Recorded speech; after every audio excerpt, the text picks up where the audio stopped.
Здравствуйте! Вы на моем рукодельном канале, где всегда можно найти интересные идеи для творчества. С вами Любовь. Сегодня я покажу построение выкройки самым простым способом. Это будет плоская выкройка без выточек, которая выручит вас десятки раз. Она абсолютно универсальна. По ней можно шить, начиная от базовой футболки и уютного свитшота до пижамы и даже легкой куртки. Для построения понадобится всего 3 мерки и ваш рост. Я буду строить выкройку на стандартный 48 размер. Обхват груди 96 см плюс 4 см на свободу облегания. Обхват бедер тоже 96 см плюс 4 см прибавка. Ширина плеча стандартная 12 см. При построении учту баланс изделия. Рассчитывать его не буду, возьму стандартные значения. Для построения буду использовать половинные значения, сразу определю их. Для начала проведу линию посередине листа бумаги, это будет боковой шов. Отступив от верха 3 см, проведу вспомогательную линию. От нее и начну построение. Определяю линию талии. Это 1/4 роста, в моем случае 40 см.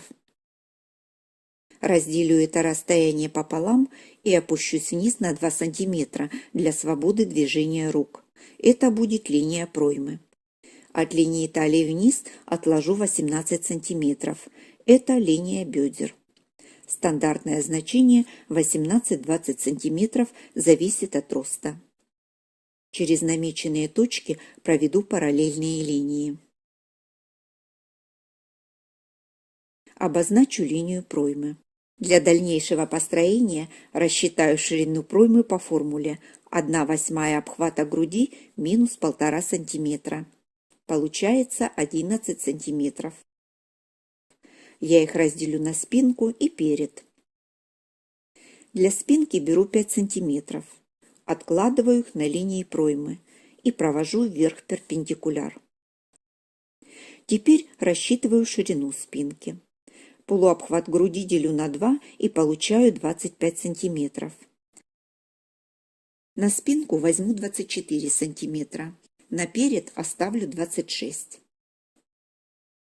Откладываю от линии бока 24 см и соединю все точки. Здесь будет сгиб, середина спинки. Поставлю значение 5 см пройма и 19 ширина спинки. Вместе 24 см. От линии сгиба отложу ширину горловины 8 см. От этой точки поднимусь вверх на 2 см. По линии проймы опущусь вниз на 1 см. Соединю полученные точки и получу линию плеча. Сразу отложу на ней 12 см. Вырез горловины оформлю плавной линией. Оставшееся расстояние по линии проймы разделю пополам. Из угла отложу биссектрису 3 см. Оформлю пройму плавной линией. Обратите внимание, возле плеча должен быть прямой угол, и потом уже обвожу по контуру. Спинка готова.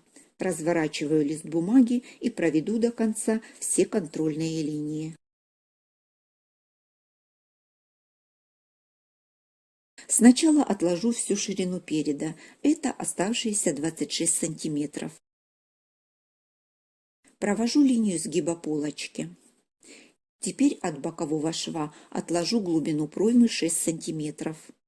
Поставлю значение, соответственно 6 см и 20 см.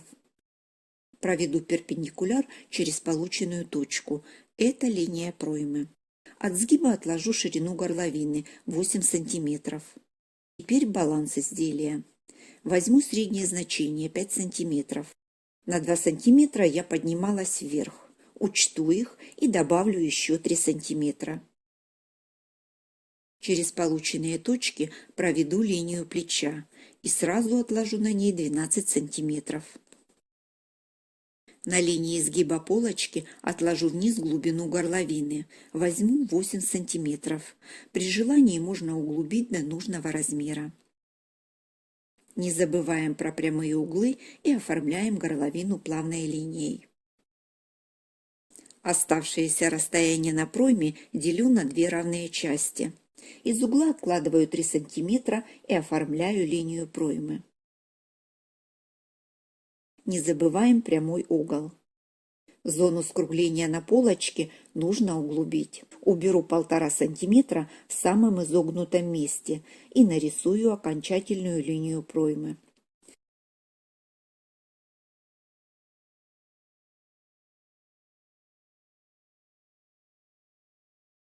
Теперь поработаю с низом изделия. Чтобы сделать баланс, мне немного не хватило бумаги. Добавлю небольшой кусочек. Плечо я опустила на 5 сантиметров. Добавлю по сгибу полочки тоже 5 сантиметров. Проведу параллельную линию. По центру должен быть угол 90 градусов. И дальше соединю плавной линией с боковым швом. Выкройка готова. Подпишу сразу перед и спинка. Сейчас это наглядно. Когда детали вырежем, будет не так очевидно. Теперь построю рукав. И для начала рассчитаю его ширину. Если обхват груди разделить на 3 и добавить от 2 до 4 сантиметров, получим нужный размер. В моем случае это 35 сантиметров. Сразу рассчитаю и высоту оката рукава. В этом случае нужно обхват груди разделить на 6, добавить 1,5 сантиметра и получим нужный размер. У меня 17,5 сантиметров.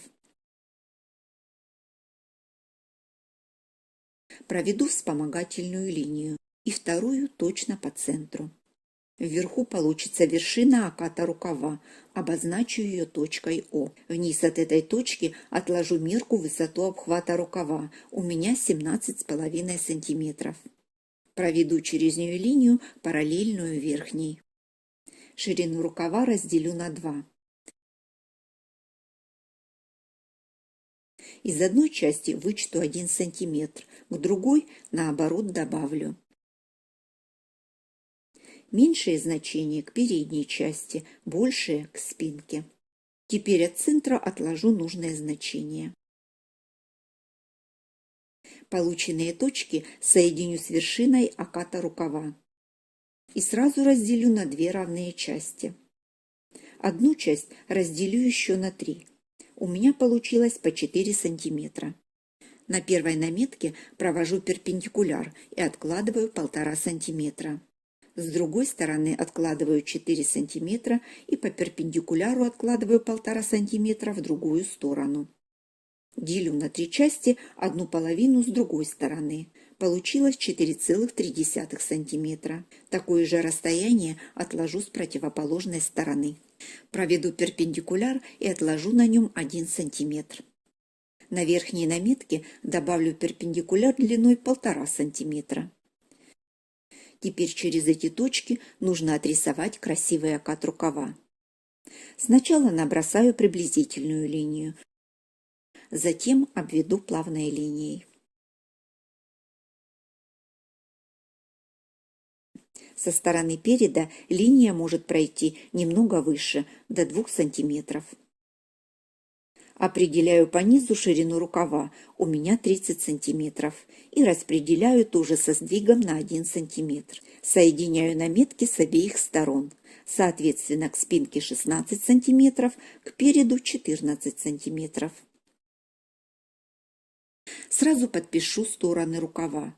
Если нужен рукав длинный, от высшей точки оката откладываем нужную длину. На ней распределяем ширину у запястья и соединяем боковые линии. Выкройка готова. Простая, без выточек, но с учетом баланса. Теперь на ее основе можно моделировать и шить самые разные изделия, от футболки до легкой куртки. Сохраняйте это видео, чтобы было все время под рукой. В ближайшее время, думаю, что-нибудь сошьем по ней вместе. Спасибо всем, кто был со мной. Хочу выразить свою благодарность и спонсорам, которые нашли возможность поддержать развитие канала материально. А я на этом с вами прощаюсь. До новых рукодельных встреч!